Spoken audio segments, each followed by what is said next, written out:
Breaking news Bulandshahr से देखें। बुलंदशहर के कस्बा अहमदगढ़ में चल रहे 108 कुंडीय यज्ञ में भाग लेने पहुंची राज्य महिला आयोग की अध्यक्ष बबीता चौहान। शांतिकुंज हरिद्वार गायत्री परिवार के यज्ञ में शामिल होने के बाद महिला आयोग की अध्यक्ष बबीता चौहान पहुंची अपने पैतृक गांव खखूदा। पैतृक गांव में बबीता चौहान का ढोल नगाड़े फूल मालाओं से ग्रामीणों ने किया जोरदार स्वागत। महिला राज्य आयोग की अध्यक्ष बनने के बाद पहली बार गांव में हुआ बबीता चौहान का आगमन। बबीता चौहान अपने परिजनों और ग्रामीणों से हुई रूबरू। राज्य महिला आयोग की अध्यक्ष बबीता चौहान का क्षेत्र की जनता ने जगह जगह किया जोरदार स्वागत। राज्य महिला आयोग की अध्यक्ष ने कहा, देश के प्रधानमंत्री और उत्तर प्रदेश के मुख्यमंत्री ने महिलाओं को हर क्षेत्र में दिया है सम्मान।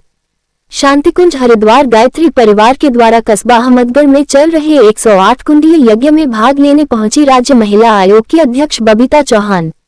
मौके पर जानकारी देते हुए बबीता चौहान, राज्य महिला आयोग की अध्यक्ष उत्तर प्रदेश। हमारे संवाददाता प्रदीप पंडित बुलंदशहर से। रहने वाले भी सौभाग्यशाली लोग हैं कि जिस क्षेत्र को इस गायत्री परिवार ने यहाँ चुना और यहाँ हवन हो रहा है। तो महाराज जी, मैं आपका बहुत बहुत धन्यवाद बहन जी। ये मेरा सौभाग्य है कि मैं आज इतने अच्छे एक इतने पवित्र स्थान पर आज मुझे आने का मौका मिला है।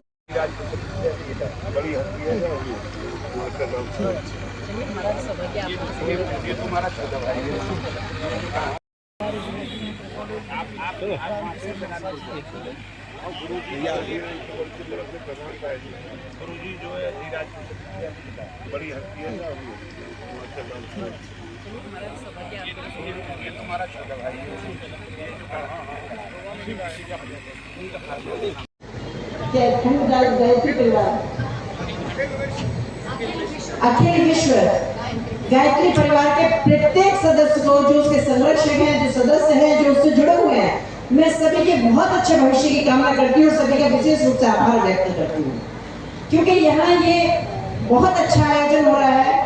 और कहना चाहिए कि ये नवरात्रि के बहुत ही पवित्र दिन है कि हम सब माता रानी की पूजा भी घर में कर रहे हैं। यहाँ इतना सुंदर हम हवन के सब साक्षी बने हुए हैं। 108 कुंडी हवन, जिसको बहुत पवित्र माना जाता है। हम और आप जितने इस यज्ञ कुंड पे बैठे हुए हैं, यहाँ जो सब हवन कर रहे हैं, सब हम बहुत सौभाग्यशाली हैं। और मैं कहना चाहूंगी कि ये परमात्मा की कभी कभी विशेष कृपा होती है कि जब हमें इन सब में भागीदारी होने के मौका मिलता है, यह हमें सौभाग्य प्राप्त होता है। मंच पर आसीन मेरे पिताजी भी बैठे हुए हैं, मेरे भाई भी बैठे हुए हैं यहाँ। और मैं तो यही कहूंगी कि ये मैं अपने क्षेत्र में, अपने घर में, मैं यहीं की रहने वाली हूँ, आप ही के बीच की हूँ, और मुझे आज आने का सौभाग्य यहाँ आप लोगों के बीच में मिला है। तो मैं तो बता ही नहीं सकती कि मेरे पास शब्द कम है, मेरी भावनाएं बहुत ज्यादा हैं आप लोगों के लिए। ये मेरे वजह से थोड़ा सा लेट हुआ प्रोग्राम, इसके लिए मैं क्षमा प्रार्थी हूँ, क्योंकि मैं रास्ते में आ रही थी तो आप जैसे बहन भाइयों का सब मुझे प्यार इतना मिलता चला गया रास्ते में कि दो मथुरा, सिकंदराबाद, खुर्जा, सारा पूरा जिला और दूर दूर से लोग आए हुए हैं। तो इस आप अपने हमारा उत्साहवर्धन के लिए 2 शब्द करें।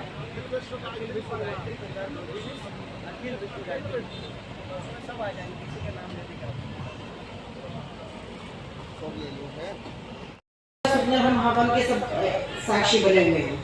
108 कुंडी हवन, जिसको बहुत पवित्र माना जाता है। हम और आप जितने इस यज्ञ कुंड में बैठे हुए हैं, यहाँ जो सब हवन कर रहे हैं, सब हम बहुत सौभाग्यशाली हैं। और मैं कहना चाहूंगी कि ये परमात्मा की कभी कभी विशेष कृपा होती है कि जब हमें इन सब में भागीदारी होने के मौका मिलता है, यह हमें सौभाग्य प्राप्त होता है। मंच पर आसीन मेरे पिताजी भी बैठे हुए हैं, मेरे भाई भी बैठे हुए हैं यहाँ। और मैं तो यही कहूंगी कि ये मैं अपने क्षेत्र में, अपने घर में, मैं यहीं की रहने वाली हूँ, आप ही के बीच की हूँ, और मुझे आज आने का सौभाग्य यहाँ आप लोगों के बीच में मिला है। कि मेरे पास शब्द कम है, मेरी भावनाएं बहुत ज्यादा हैं आप लोगों के लिए।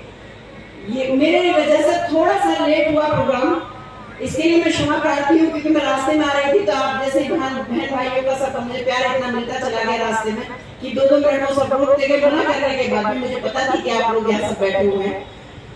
तो मैं ये कहूंगी, क्योंकि जब ऐसे आयोजन होते हैं तो निश्चित रूप से कहीं ना कहीं अपने देश की संस्कृति के लिए और अपने संस्कारों को बचाने का काम करते हैं। मैं हर मंच से अपनी प्रभु की कृपा से मुझे हर एक बड़े मंच में जाने का मौका मिलता है, जहाँ बहुत बड़ी कथाएं होती हैं, बहुत बड़े महामंडलेश्वर होते हैं।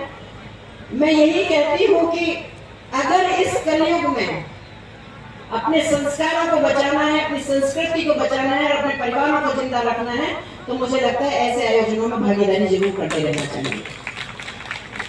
मैं कहती हूँ कि हम बड़े सब भागीदारी करते हैं उसमें, लेकिन जब हम परिवार के साथ आते हैं, अपने बच्चों के साथ आते हैं, तो हम उन्हें भी कुछ ना कुछ जरूर संस्कार दे पाते हैं। आप कहीं लेके जाए न जाए, पर ऐसी जगह बच्चों को जरूर लेके आए जिनसे उनको पता चले, क्योंकि आजकल बच्चे मोबाइल और टीवी पे इतने व्यस्त हो जाते हैं कि वो उनको, हम पहले बड़े बड़े परिवार होते थे, सब इकट्ठे रहा करते थे, घर में दादी नानी दादा बाबा चाचा सब इकट्ठे रहते थे, तो कहानियां सुनाया करते थे। तो कहानियों में ये बातें हो जाया करती थी कि हमारे देवी देवता कौन थे, हमारे संस्कार क्या है, हम किसको पूजते हैं। लेकिन अब वो सब परंपराएं खत्म हो रही है। हमारे बच्चों को नहीं पता कि हमारे क्या संस्कार है, तो उनमें भी एक संस्कारों की जो भुट्टी बचपन में पिलाई जाती है, उनको जिंदा रखने के लिए ऐसे आयोजनों में आना बहुत ज्यादा जरूरी है।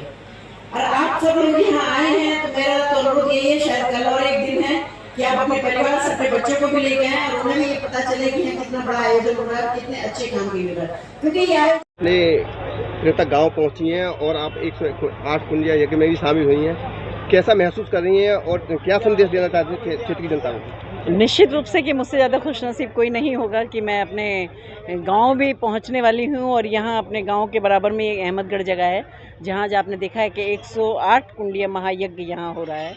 तो सबसे बड़ा सौभाग्य यह भी है कि मैं थोड़ी देर के लिए सही, पर उस आयोजन में सौभाग्यता मेरी रही और मुझे यहाँ आशीर्वाद लेने का मौका मिला। तो पहले तो मैं अगर यज्ञ की बात करूं तो मैं कहूँगी कि वो क्षेत्रवासी बहुत सौभाग्यशाली हैं जहाँ इस तरह के आयोजन होते हैं।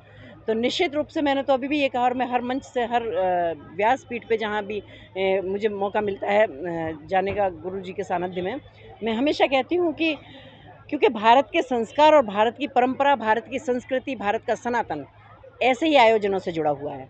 तो मैं तो ये कहती हूँ कि अगर भारत के संस्कारों को जिंदा रखना है और संस्कृति को बचाना है, तो ऐसे आयोजनों में विद परिवार, विद फैमिली पहुँचना चाहिए, वहाँ बच्चों को भी लेके जाना चाहिए। आज जो हमारे युवा इतने भटक रहे हैं, मुझे लगता है कि जब वो ऐसे आयोजनों में आते हैं तो उनका कहीं ना कहीं थोड़ा सा ये लगता है कि भाई हमारे संस्कार क्या हैं, या हमारे देश की जो संस्कृति है वो किस तरह से है। तो इसके माध्यम से उनमें थोड़ा सा एक जागरूकता आती है। तो मुझे लगता है कि इस आयोजनों में ऐसे में आना चाहिए, और मैं इसके जितने भी इसके आयोजक हैं इस प्रोग्राम के, उन सब का बहुत बहुत आभार व्यक्त करती हूँ कि इतने साल इतने एक हफ्ते से लगातार कहीं भी यह हवन यज्ञ करते हैं और इतनी शिद्दत के साथ उस हवन को पूरा करते हैं। तो मैं तो यही कहूँगी कि सबका बहुत हृदय से आभार व्यक्त करती हूँ कि इन लोगों का तो मुझे लगता है कि उपकार है एक तरह से समाज पे, कि जो कुछ ना कुछ अच्छा देने का काम कर रहे हैं। तो मैं तो सबका हृदय से आभार व्यक्त करती हूँ, यही कहना चाहूँगी। और रहा सवाल गांव का कि मैं अपने गांव जा रही हूँ आज, तो ये क्योंकि मैं आज यहाँ आने का मुझे सौभाग्य मिला, इसलिए गांव जाने का सौभाग्य मिला है। अभी तक मैं नहीं गई पिछले 1-1.5 साल से, बट आज मुझे यहाँ आना था, तो बगल में ही गाँव था, तो गाँव में भी सबने ज़िद किया कि, और मेरा भी मन था कि मुझे कम से कम एक बार अपने गाँव ज़रूर जाना चाहिए।